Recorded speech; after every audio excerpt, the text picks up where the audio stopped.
اللہ ہی وصول کرتا ہے تمام جانوں کو حین موتہا ان کی موت کے وقت، واللتی لم تمت فی منامہا اور ان جانوں کو بھی جن کی موت نہیں آتی، فیمسک التی قضی علیہا الموت ان کے سونے کے وقت پھر ان جانوں کو تو روک لیتا ہے جن پر موت کا حکم فرما چکا، وَيُرْسِلُ الْأُخْرَى إِلَىٰ أَجَلٍ مُّسَمًّى اور باقی جانوں کو ایک میعاد متعین تک رہا کر دیتا ہے۔ إِنَّ فِي ذَلِكَ لَآيَاتٍ لِقَوْمٍ يَتَفَكَّرُونَ اس میں ان لوگوں کے لیے جو کہ سوچنے کے عادی ہیں دلیلیں ہیں۔ اس آیت کو سمجھنے سے پہلے دو باتوں کا سمجھنا ضروری ہے تاکہ آیت کا مطلب سمجھنا آسان ہو جائے۔ سب سے پہلے روح، دیکھیے روح کی حقیقت کیا ہے؟ روح کی حقیقت کیا ہے؟ مکمل طور پر آج تک اس کو سمجھا نہیں جا سکا، یہ ایک فیکٹ ہے، حقیقت ہے۔ فلاسفر ہو، متکلمین ہو، فقہا ہو، اپنے ہوں یا غیر ہوں، اپنے ہوں یا غیر ہوں، سب کسی نہ کسی درجے میں صرف روح کی پہچان بتلاتے ہیں، لیکن روح ہے کیا؟ لیکن روح ہے کیا؟ اس کا مادہ کیا ہے؟ اس کی جزئیات کیا ہے؟ اس کی حقیقت کیا ہے؟ اس کا وجود کیسے ہے؟ یہ سمجھنا ممکن نہیں ہے، یہ سمجھنا ممکن نہیں ہے اور نہ آج تک اس کو سمجھا جا سکا ہے۔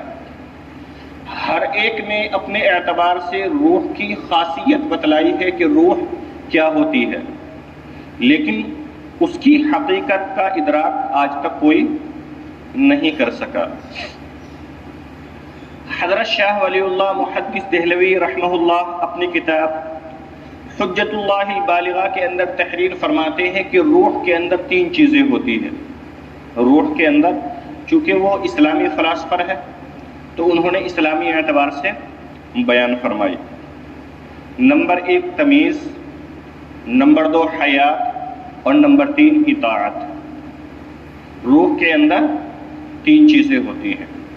تمیز یعنی ہوش و حواس، ہوش و حواس۔ ہوش و حواس کا تعلق جیسے قوت شامہ یعنی سونگھنے کی طاقت، قوت باصرہ دیکھنے کی طاقت، قوت سامعہ سننے کی طاقت، قوت باطشہ پکڑنے کی طاقت۔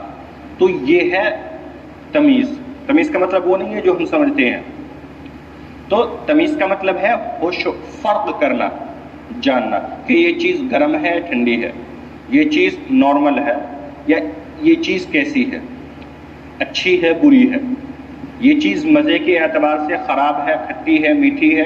تو یہ تمیز کرنے کی صلاحیت کس میں ہوتی ہے؟ روح کے اندر ہوتی ہے۔ اگر انسان کے اندر روح نہ ہو تو آدمی ان چیزوں کی صلاحیت نہیں کر سکتا۔ ٹھیک ہے؟ روح کے اندر دوسری چیز ہوتی ہے حیات۔ روح کے اندر دوسری چیز ہوتی ہے حیات یعنی زندگی۔ زندگی، اسی سے انسان کی سانس چلتی ہے، انسان کا دل دھڑکتا ہے، قوت ہاضمہ کام کرتا ہے اور تمام اعضاء رئیسہ بھی کام کرتے ہیں۔ روح کے اندر تیسری صفت ہوتی ہے اطاعت، کامل اطاعت۔ شاہ صاحب فرماتے ہیں کہ ان روح کی ان تین صفات میں سب سے اعلیٰ ترین صفت ہے اطاعت، کیونکہ باقی دو صفات میں جانور بھی مشترک ہے۔ باقی دو صفات میں جانور بھی مشترک ہے کہ ان کے اندر بھی تمیز ہے، ان کے اندر بھی شعور ہے، ان کے اندر بھی ہوش و حواس ہے، ان کے اندر بھی زندگی ہے، ان کا بھی سانس چلتی ہے، ان کا بھی دل دھڑکتا ہے۔ لیکن انسان ان سے کیسے ممتاز ہوتا ہے؟ وہ ہوتا ہے اطاعت کی بنا پر۔ وہ ہوتا ہے اطاعت کی بنا پر۔ تو روح کا مطلب سمجھ میں آ گیا کہ روح کس کو کہتے ہیں؟ روح کہتے ہیں جس کے اندر تین چیزیں ہوں، تمیز اور حیات اور کیا؟ اطاعت۔ جب ایک روح کا حقیقت آپ کو تھوڑا اندازہ ہو گیا کہ روح کس کو کہتے ہیں، اب ایک اور قاعدہ سمجھیے۔ منطق کے اندر ایک قاعدہ پڑھایا جاتا ہے، کلی مشکک۔ کلی مشکک، سب سے پہلے اس کو سمجھ لیں کہ کلی مشکک کیا ہوتی ہے۔ کلی اس چیز کو کہتے ہیں جو تمام افراد کو جامع ہو، جو تمام افراد کو جامع ہو۔ افراد کا مطلب ہوتا ہے اپنی تمام جنس، اپنی تمام نوع کو جامع ہو، جیسے سیاہ اور سفید، جیسے سیاہ اور سفید کہ یہ ایک کیا ہے؟ کلی ہے، کہ ہر کالے کو کالا کہہ دیں گے اور ہر سفید کو سفید کہہ دیں گے۔ تو جب آپ نے سفید کہا تو ساری سفید کی چیزیں اس کے اندر آ گئی، اور جب آپ نے سیاہ کہا تو تمام سیاہ چیزیں اس کے اندر آ گئی۔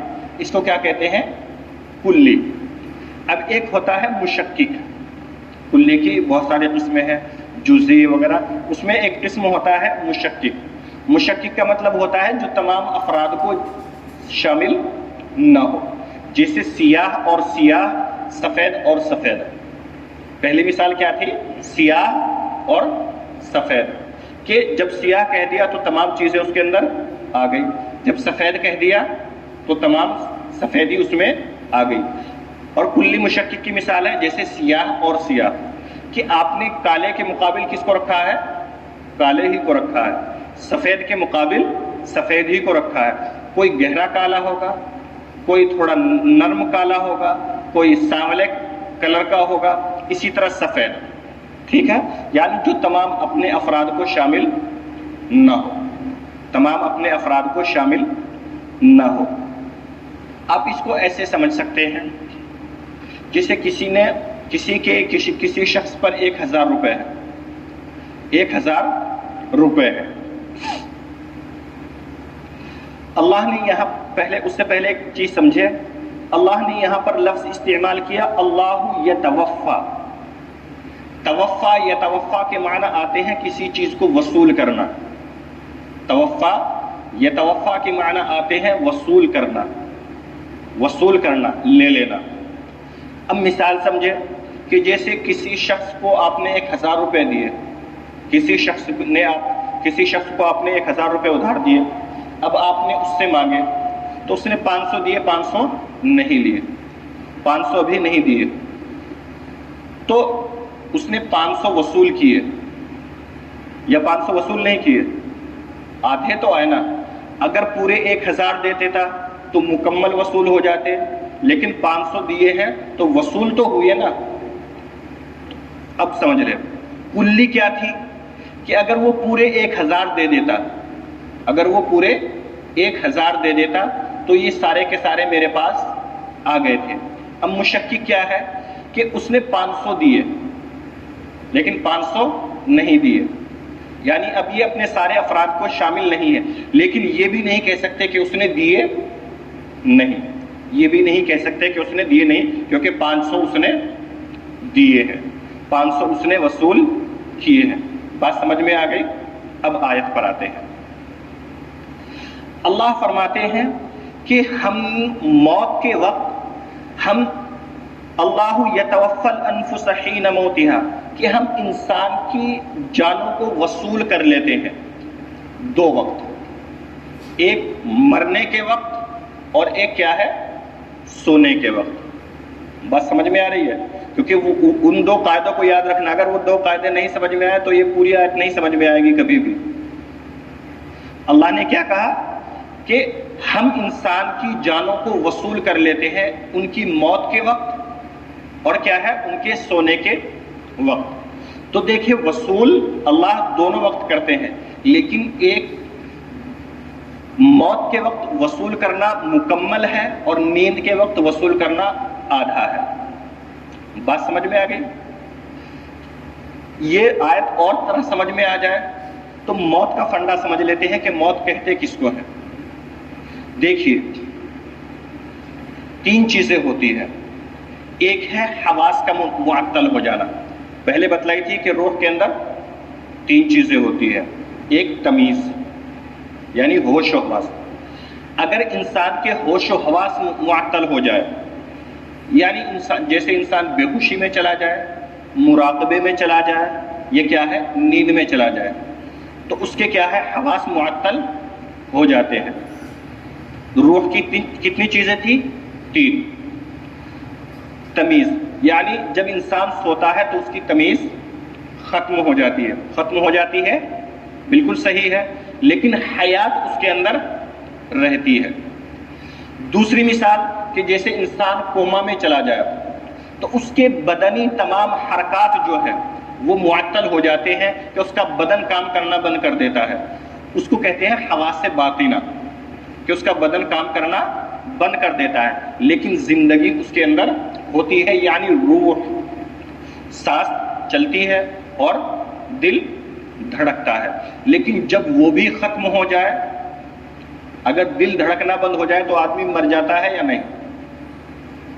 اگر دل دھڑکنا بند ہو جائے تو مر جاتا ہے یا نہیں؟ نہیں مرتا. اصل موت دماغ کی موت ہوتی ہے، دل کی موت نہیں ہوتی. اگر دل کام کرنا بند کر دے جائے تو سائنس بھی کہتی ہے، اور مسلم فلاسفر نے بہت پہلے سے ہی لکھا ہے، تفاسیر کے اندر بھی لکھا ہے کہ آدمی تب بھی زندہ رہ آدھا گھنٹے تک آدمی زندہ رہ سکتا ہے اگر آدمی کا دل کام کرنا بند کر دے.